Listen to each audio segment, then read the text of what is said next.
Okay, so there we go. My talk today is going to be on the current large language models, the Chat GPT, GPT-4, Bard, Claude, and so on. And I just want to talk a little bit about some of the broader ethical issues we've had in trying to align these models with, you know, human behavior. That is one of the main interests we have in them. We want them to be safe, to be honest, to be ethical systems, and a lot of effort has been put into trying to make them such. And I'm going to talk about why a lot of the effort has really struggled to, um, you know, handle the situation well, why we're going to continue seeing some problems with them, and probably what's going to be necessary if we're really to start to address some of the issues. So it's a little pessimistic a take. So to get into the basics of this, large language models are essentially extended autocorrect devices that are attempting to minimize prediction error. They're trying to guess what the proper human response is to a prompt, but it's more effective than autocorrect because large language models have an enormous context window. So it's predicting a number of tokens at once, effectively. Well, I should be more careful. It's receiving a number of tokens at once. It's able to see enormous amounts of texts in some cases, as with Claude. It can see a whole book at a time. And you know, once you start to have this, the difficulty of predicting the next word becomes much more challenging. You're having to take in a lot more information, and your prediction then has to be extremely educated, we might say. It has to really get the context. It has to know what kind of style people are using, what kind of expectations people have about your responses. And so the challenge just becomes much larger when the context window becomes larger, but it also becomes much more capable. The kinds of patterns it can detect at that level become much more interesting.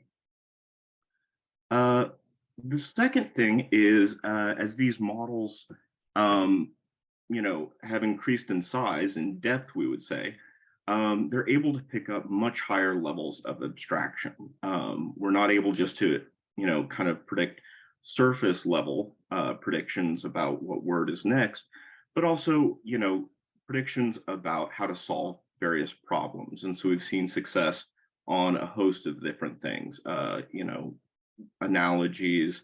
What are some of the other ones? I'm sorry. Analogies, ambiguity, disambiguation tasks, and theory of mind tasks, physical problem solving tasks, and so on. So what we're getting here are extremely impressive models that are moving very, very quickly towards much more compelling results. The majority of the predictive power comes from pre-training, which is really just encouraging the model to predict one word at a time, the basic internet. And when the predictions are good, the model is, essentially reinforced at that. And if it's bad, the model readjusts the prediction to get it closer. Most of this is entirely unaligned. It's just on every bit of the internet, Reddit forums and stuff, even 4chan type forums that are not going to produce good content.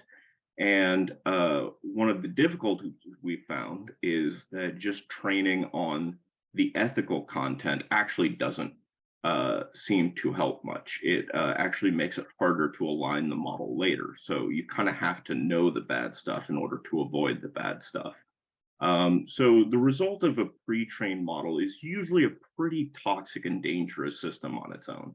And this is why we've really started to go into the direction of fine-tuning these models to make them more moral, is we're kind of just trying to get them to stop being such toxic, dangerous systems, which they would be if we just left them pre-trained on internet data. Now, when we talk about fine tuning, the vast majority of fine tuning is meant to, not the vast majority, but a good chunk of it is meant to just be practical, designed to make the system more accurate and useful, and better responding to certain prompts. Large language models, if they're just predicting the next word, they don't always recognize that if somebody asks a question, the response to them shouldn't be just another question. It should actually just answer the question. And so when they're then fine-tuned, it's taught on things like question and answer. So it gets used to this format and it learns the format. This is also how we allow for what's called in-context learning, where it learns to say, solve a certain problem or learn mathematics or learn some logic or coding programming abilities. These are all taught through this fine tuning. It has been trained in the pre-training on coding information in general, but during the fine tuning it's really kind of streamlined and told here's the exact right answer, and a lot of this is supervised. And this has been extremely helpful for domain-specific learning, as with medicine and law and so on. And we're seeing a lot of language models going in this direction. But the stuff I want to focus on today is the stuff that's kind of the moral fine-tuning. And what we're trying to do in the moral fine-tuning is trying to get the models to stop saying offensive, dishonest, or just kind of deceptive things. And there's a few different types of this. The simplest is kind of direct supervision on human written responses. So humans write responses, and then the machine is trained to give those responses when they encounter certain prompts. We'll talk about problems with that in a second, but it is going to be limited. Reinforcement learning methods, though, are what we're really seeing as the most prominent right now. Reinforcement learning methods, what it's doing is it's creating a preference model that's rating the outputs according to one or more metrics, such as honesty, inoffensiveness, safety, and so on. And then training the other language model, the original language model, on the preference model. So basically, humans or even a machine is going to say, receive a bunch of outputs that are generally offensive. It's going to ask for an offensive output. The model's going to give offensive outputs, and they'll just rank them and say, this one's less offensive than that one, and this one's the most offensive, and so on. And the model then will come to realize what humans rate different content to be, and then you'll train another model, a preference on the preference model, so it'll try and maximize the scores that humans like and minimize the scores that humans dislike. And so, just as we saw in the last presentation, you're really having a kind of large group of humans kind of get together, and they're all giving their judgments about what's best and what's worst, and it kind of averages out. So the preference model gets a good sense of what are good responses, or at least most acceptable. And you do this multiple times, so the machine gets better and better at handling offensive outputs and gets better at not saying offensive things in response, getting more honest, getting more, etc. So that's the kind of general backdrop. The main problem here is that from the human perspective, language is already a pretty well-defined field, and we all have a pretty good sense of what we think is appropriate behavior or not. And humans, there's a million and one ways for all of us to say the wrong thing. When humans address this, we generally rely on a lot of social information and common ground to solve problems. Conventions, conversational maxims, social norms, and moral norms, all of which simplify our life, making it more tractable for us to deal with. And conventions act as scripts. They provide context. They tell us what we should do in various situations in kind of a broad way and make our lives predictable. Conversational maxims like Britian norms of saying the relevant thing, saying it short and to the point, being honest and being clear. These are all things that we've just kind of learned as being members of a social community, and they make it very simple for us to avoid saying the wrong thing. But the bigger thing that's at issue here is social norms. And so we've recently had a paper by Kempt et al. Called Appropriateness is All You Need. And what they were getting at is that what we're really going for with alignment work is trying to get models to say something appropriate rather than something inappropriate. And appropriate is essentially meeting all of our social norms. Social norms are the expectations we have for how people should behave in a situation. But they're not just conventions that say people should behave this way, but if they don't, so what? They're enforced expectations. Violations of a social norm usually triggers normative feedback, such as we criticize someone, we get angry at them, we get disgusted, we kick them out, we refuse to talk to them. And this happens both at the legal level, at the institutional level. You can get kind of sanctioned by your department as an academic, or just a community preference level. Twitter is full of people sanctioning each other for saying the wrong thing. And social norms, moral norms are just a component of this. We expect you to treat other people ethically, to treat them with dignity, to, be appropriate to them, to not try and harm them, and so on the general ethical norms of, I saw Lucas's presentation earlier, beneficence, non-beneficence, and autonomy and justice. We generally try and have those met in our social norms.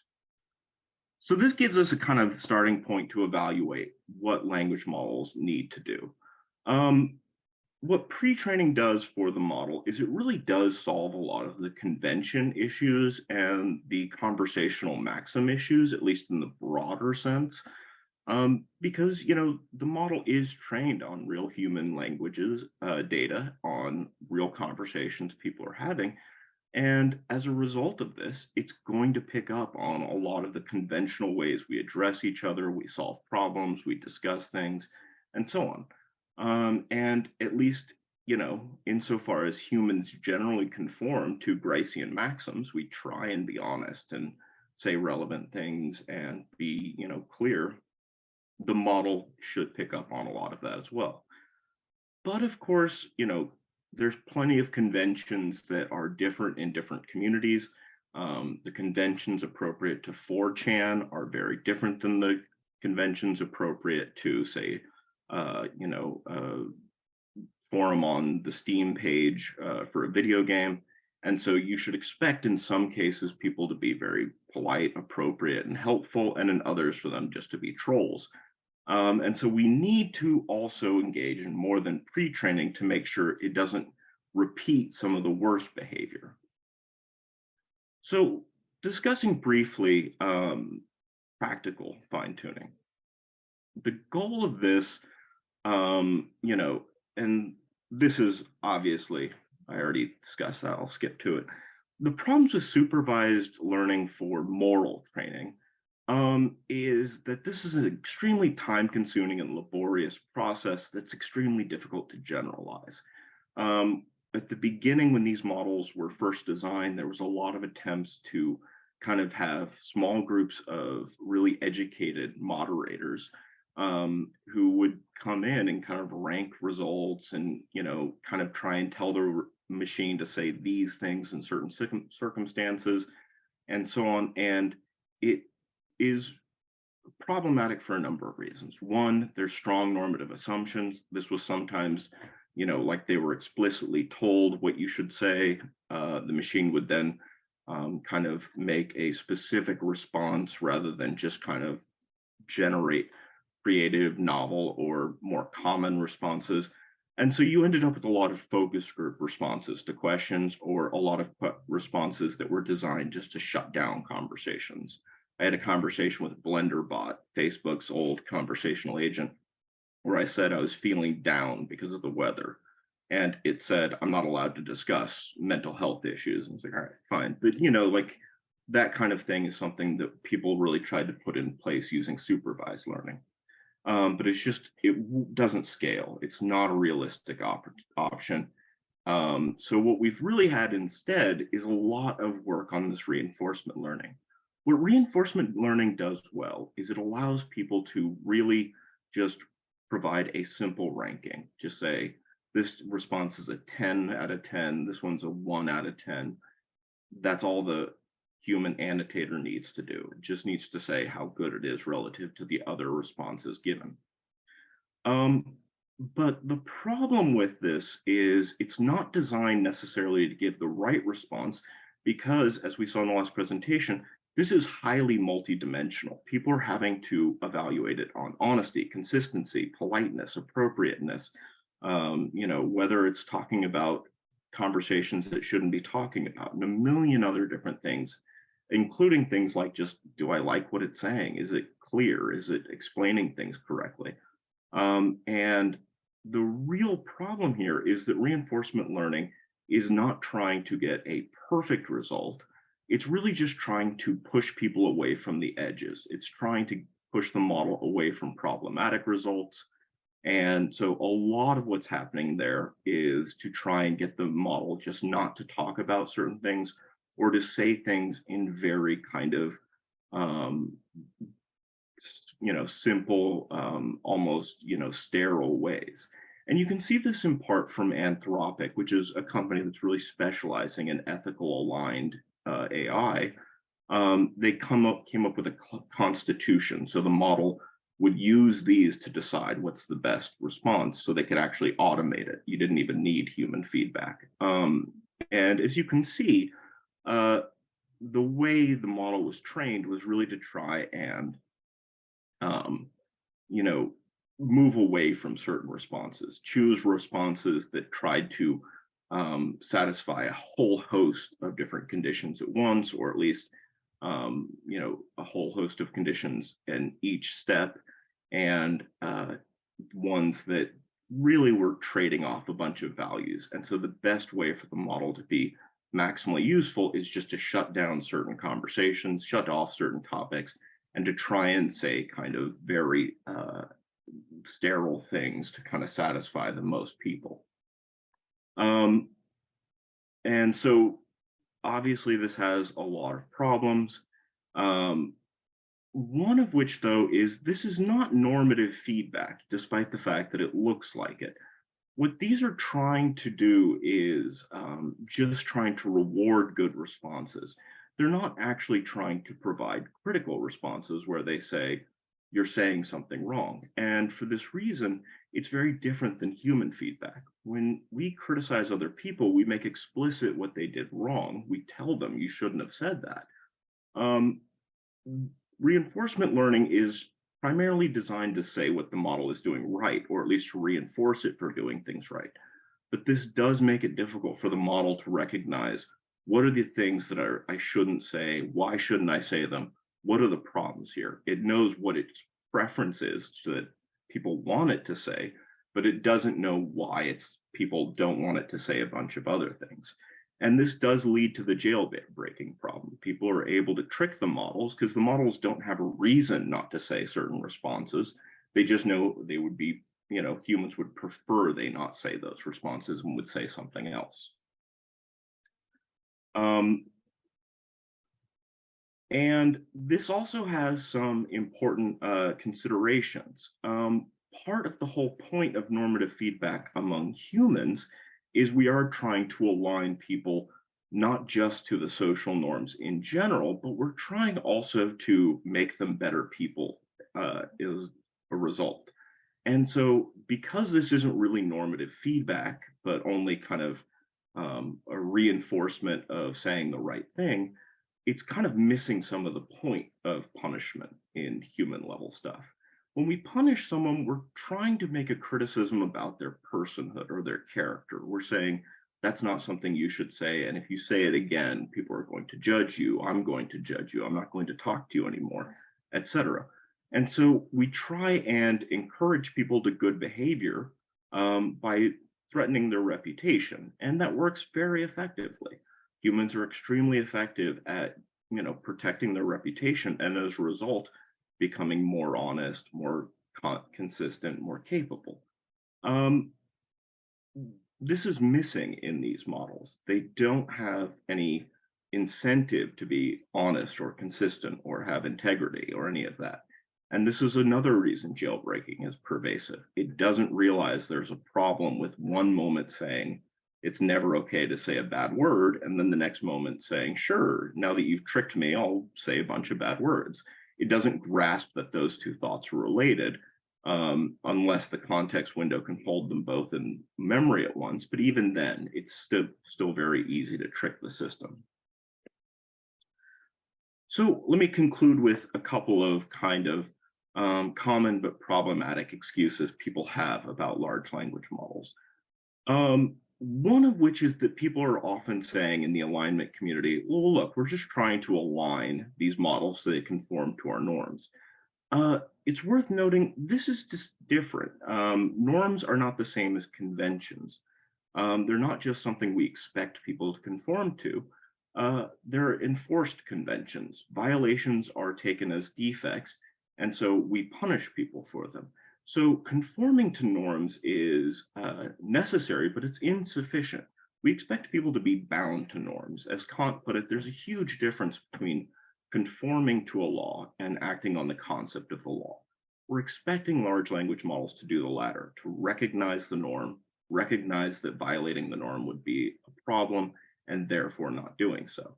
So what we're doing now is not designed to make them moral, it's just designed to make them more safe and less offensive on the whole. A second thing here is a lot of people have come around to saying, well, look, it's not going to be perfect, but we're trying to make a mostly harmless system. And if that's the case, the occasional wrong response might seem like a price worth paying. Humans make mistakes as well. Two problems with that. One, when humans make mistakes, we're held accountable for them. So that is something we're not seeing happening with these language models. But two, harmless systems actually may be more dangerous in a way because we don't know when they're violating norms. If they're sounding confident, if they're designed to sound appropriate, it's difficult to tell when they're being inappropriate. And in many ways, this makes them more dangerous. So then, to kind of conclude, appropriateness may be all you need, but it isn't easy, and it's unlikely that we're going to be able to get there just by minimizing prediction error. There are too many wrong but plausible answers to avoid all of them. And so it'll be very difficult to get these models to say the right thing based on the way we're training them, pre-training them, and fine-tuning them.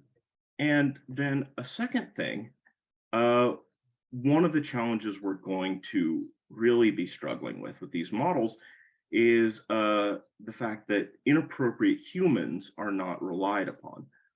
We're going to have a harder time doing that with these large language models if companies really are forcing us to use them. So Google is talking about having, instead of links, an AI-generated summary of somebody's questions. That's an extremely dangerous situation if we don't know when the model is honest or not, or if the model has correctly summarized it or not. If it sounds authoritative and appropriate, it is very likely that people are going to trust it regardless of its appropriateness. So kind of the takeaway is what we're getting right now with conformity to norms is very different than having machines that are actually norm sensitive in the appropriate way. And as a result, if the goal is to have these models say appropriate things, we're probably a good deal away from that using current techniques. All right, and I have works cited in the conference proceedings. You didn't see most of it here, but that is all of it. Okay, thanks everyone. Thank you so much. So we probably have time for maybe one question. Thank you. Lucas, I see your hand first. Go ahead. Thank you. That was very, very good and very well structured. Very nice. Question: If we want to achieve what you've suggested, wouldn't that mean in the end that the artificial intelligence would have to be embodied and be living amongst us as a social being, sort of equipped with sensory input or whatever, in order to learn those rules or conventions the way we do? It's a good question. It's a difficult question. I do think it would need to have a better understanding of the world than any language models do currently. Whether it would need a full embodiment, or whether we could get away with just having it be able to accept, normative sanction in an appropriate way, where it would actually suffer in some appropriate way when it screws up. I don't know. I've wondered at the embodiment thing. I'm kind of tempted by it myself, but I'm uncertain. But I do think you're right to say it needs to have a lot more social grounding. It can't be the case that it's just trying to mimic us. It has to actually have a lot of the conditions attached to being a human person, where feedback matters, reputation matters, saying the right thing matters. And I don't think any of the current systems are really geared for that. So yeah, I agree. It's a good question, but I'm not quite sure how far it needs to go, but a lot farther than at present. Thank you. Thank you. Thank you.